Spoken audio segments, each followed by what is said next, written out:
Dans cet exercice, vous allez avoir besoin de deux exercices. Un exercice assez fin. La résistance doit être assez faible, de façon à ne pas compenser, justement. Et un élastique avec une résistance un petit peu plus importante pour faire travailler donc, les membres inférieurs. Donc cet élastique-là, toujours de la même façon, on va le placer derrière la nuque. Attention à ne pas l'amener sur la nuque pour ne pas tirer le cou vers l'avant. Surtout si vous avez des problèmes de cervicale.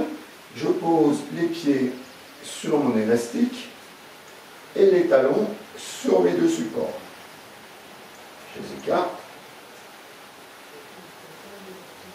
Et puis je vais prendre mon élastique le plus faible. Et là, vous pouvez éventuellement resserrer les mains. Vous prenez votre élastique, pratiquement à la largeur de vos épaules. Vous allez bien tenir cet élastique. Et vous allez écarter les mains en venant fixer les omoplates près de l'axe vertébral. Ne compensez pas au niveau du dos. Vous allez vous retrouver dans cette position. Voilà, je viens fixer mes omoplates, ce qui va faire travailler les muscles qui se situent entre les omoplates, qu'on appelle les interscapulaires. Donc, si je veux avoir plus de résistance, je resserre mon élastique.